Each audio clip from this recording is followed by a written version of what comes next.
Hello again, I'm Funky and welcome to my airblasting guide. Now there's only one step when learning to airblast, and that is to open up your loadout and equip the Pyromancer's mask. Once you have that done, you're pretty much ready to go. You're a master airblaster. Have fun.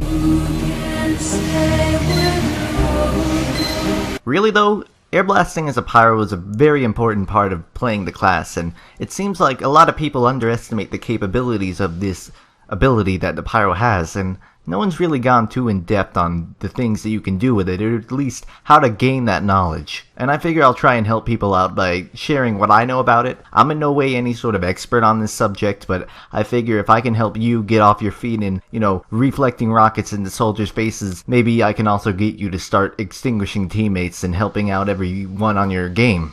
So this video is going to focus primarily on the ability to reflect rockets and projectiles. However, there's a couple other things I'm going to skim over really quickly so I don't leave them out of the guide that I'm making here. Interestingly enough, airblast doesn't work like a mirror, reflecting back at the angle it was shot, but rather wherever the pyro is aiming, the rocket will travel, or the projectile will travel.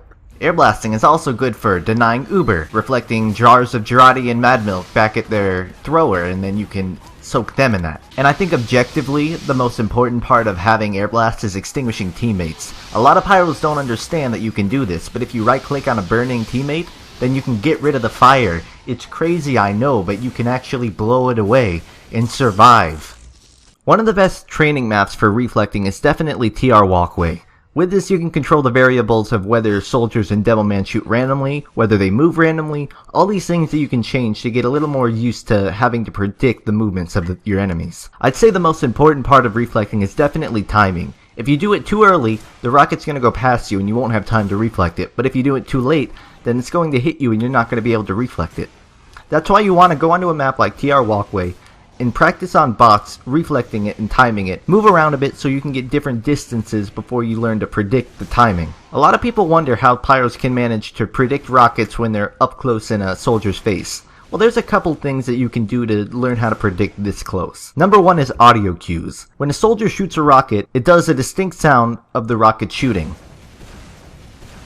And if a pyro can pick this up the second it starts, he can time his right click to immediately reflect it right as it comes out of the barrel. Another cue is the animation the soldier does when he's reloading. Now most soldiers are going to empty their entire clip and immediately reload and immediately shoot again. If you know this and you know how long it takes for a soldier to reload a rocket, then you can wait for that animation to end, and you know he's going to shoot it right after that ends, so you can just right click it right as it comes out. This is generally all stuff that even with thousands of hours of experience, sometimes it still catches you off guard, and that's fine. It's really all about practice. Now that's not to say the only capability the airblast has is to reflect projectiles. Let's say the enemy team is rushing into your base with Ubercharge ready. If they pop it and they intend to take down everyone else and mow down the nest, you can keep airblasting them through the door when they pop it, and they're gonna not be able to rush in because they can't get through the door while they're Ubercharging. Once that Ubercharge wears off, they can't rush in through the door because you've worn it off by keeping them outside, and they have no choice but to either run away or die there. Reflected rockets will also maintain their properties when they're transferred to the pyro.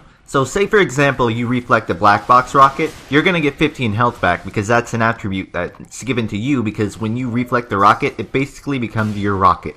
This is also why when you reflect kill streak rockets, it gives you a kill streak even if your flamethrower doesn't have that on it.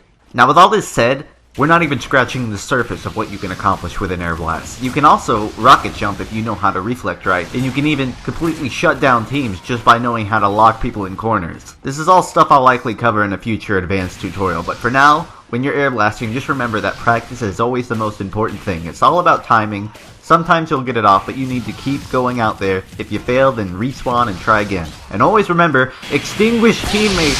Please, God, extinguish teammates.